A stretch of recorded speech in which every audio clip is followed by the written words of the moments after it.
Hello ನಮಸ್ಕಾರ friends. Welcome back to Suma dot Chummi channel.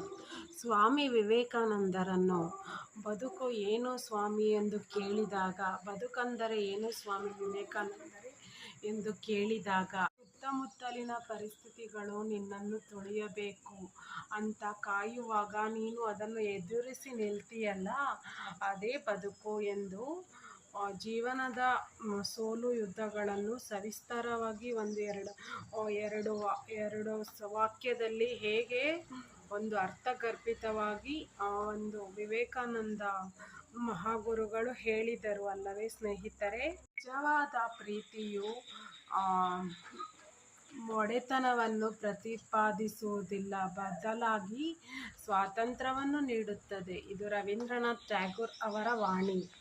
ಕುದಿಯುವ ನೀರಿನಲ್ಲಿ ನೆರಳು ಹೇಗೆ ಕಾಣಿಸುವುದಿಲ್ಲವೋ, ಅದೇ ರೀತಿ ತೊಂದರೆಗಳಿಗೆ ಒಳಗಾದ ಮನಸ್ಸಿನಲ್ಲಿ ಪರಿಹಾರಗಳು ಗೋಚರಿಸುವುದಿಲ್ಲ. ಶಾಂತವಾಗಿರಿ ಮತ್ತು ಧೈರ್ಯವಾಗಿರಿ ಮತ್ತು ಸಮಸ್ಯೆಗಳಿಗೆ ನೀವೇ ಪರಿಹಾರವನ್ನು ಕಂಡುಕೊಳ್ಳುತ್ತೀರಾ ಅಲ್ಲವೇ.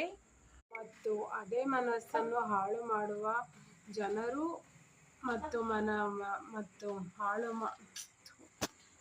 ಹಾಳು ಮಾಡುವ ಆಲೋಚನೆಗಳು, ಈ ಮನಸ್ಸು, ಆಲೋಚನೆಗಳು, ಜನರು, ಕೆಟ್ಟ ಮನಸ್ಥಿತಿ, ಕೆಟ್ಟ ಯೋಚನೆಯಿಂದ ಹಾಳು ಮಾಡುವ ಜನರು, ಇವೆಲ್ಲಗಳಿಂದ ನಾವು ಯಾವಾಗಲೂ ದೂರವಿರಬೇಕು ಅಲ್ಲವೇ ಸ್ನೇಹಿತರೆ.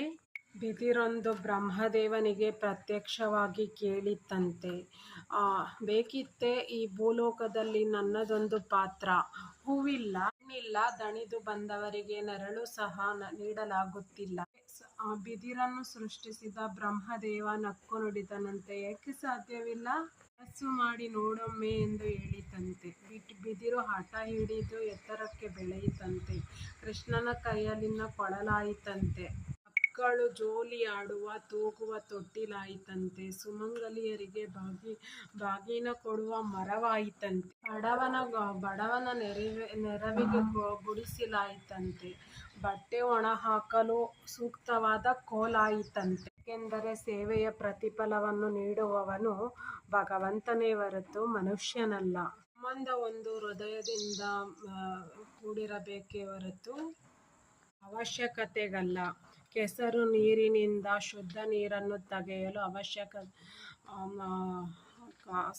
ಸಾಹಸ ಪಡಬೇಕಾಗಿಲ್ಲ.